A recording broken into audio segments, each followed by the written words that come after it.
Attendees at Midwest Fur Fest experienced mature, not safe for work content in public family areas where the kids roamed, helping to inflame the current debate of should the furry fandom hide in banned not safe for work. I'm a safe for work content creator, appears in my name after all, so of course you know that my position is that everyone is annoying to listen to and arguing about the wrong point. Literally, y'all are letting harm slip by with no solutions in sight. If you want to stop harm befalling kids and adults, like I desire, let's discuss the fundamental question furries keep ignoring, which is causing massive miscommunication issues. That question is, what's the definition of not safe for work? NSFW tends to mean anything you wouldn't want to show at work, otherwise Bill from HR will have a word with you, or Karen is going to call the authorities. The best example of this negative behavior is women having their swimsuits measured to make sure that they were modest. Did you learn that men and women in the not too distant past could be arrested for showing off too much skin at the beach? That the shorts that you own right now would be scandalous to some of our ancestors? But it is the current year 2023. So did you know that women are allowed to be topless in New York City similar to their male counterpart? As far as I know, I'm a furry, not a lawyer, you know the drill.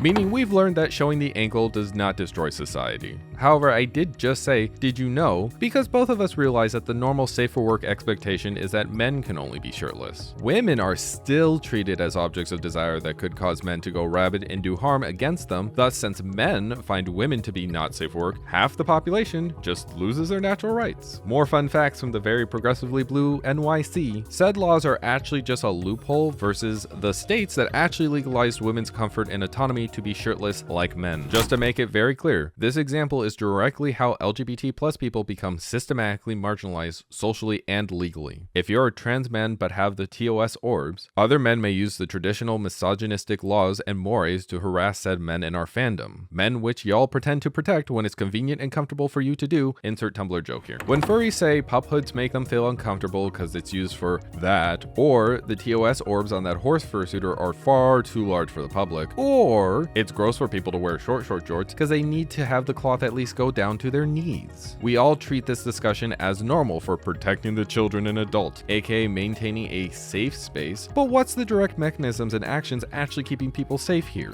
Not that long ago, it was safe for work for men to their women coworkers or wives while they smoked their cigs. Do you remember when it was SFW to smoke everywhere? That some restaurants today maintain smoking and non-smoking sections? The civil rights movements 30 years before I was born helped enshrine protections for women against not safe for work is a new phrase that assumes the work part in NSFW is modern workplaces, which tend to be safer. Everyone in this discussion understands that we want to protect against harm, even puphood and friends, cause said harm does not correlate to one's clotheslessfulness. Furry folk whose ideas trend towards USA Puritanism are more akin to catalog, yes, that catalog, helping to mutilate 60% of the population when born to stop future not safe for work adult hobbies, which destroying the children's bodies is probably worse than the pup shamelessly having walkies around a con. Not that the puphood folks and adjacent friends aren't without blame. The definition of not safe work is dependent on the society's framework for contextualizing information to everyone. So when you knowingly make people uncomfortable, then proceed to not explain or care about other people's feelings, aka keep the fandom weird, yeah, it's understandable why there's a bad hardline movement to just completely ban everything without nuance. You can call concerned people Puritans, but they're actually people watching horrible situations unfold, then incorrectly correlating crimes to latex wearers. I too wish that the world was better and that people understood complex concepts immediately, instead of playing the blame game against the first marginalized hobby in which they wish to burn. But it takes time and work to help people understand that life isn't an evil versus good binary, and a tradition being weird doesn't make it inherently bad. Pointing to the civil rights movement again, it took time to get people to integrate. Still hasn't fully happened, but it's gotten better. All while we still have involuntary forced labor, which is constitutional in the US. Really weird how the USA has one of the largest prison systems? Maybe. NSFW isn't the only word with a definition that does denote real actions of harm, which we need solutions for, but maybe the scope of who's included in that term is just a way to systematically marginalize people for no reason that's really dark when you think about it for 2 seconds. Gotta be hard on crime forgets to ask, what's the crime? And are we just punishing people, or do we actually want to make society better? The solution we want is to stop harm. All folks want to be safe. MFF 2023 had legit physical and mental harm to some folks that isn't acceptable. To know that that's unacceptable means we first need to ask where harm comes from. But actually, because again, sometimes your feelings of discomfort is literal systematic oppression you've been taught to treat as normal because it doesn't directly affect you, and sometimes activists with their sympathizers forget why they're doing a particular action in the first place, opening doors to new harms they mindlessly protect too. Our actions affect the outcomes of our spaces, thus should not be taken lightly. The next time you want to say, we need a ban or allow X thing, just write out a physical list of reasons it's harmful or safe. Then reread it. See if the harm or protection is one that comes directly from the action/object or is merely just a perceptual correlation. Because honestly, a really good solution right now for not safe work and safe work spaces is just spreading educational content like this video. Follow me.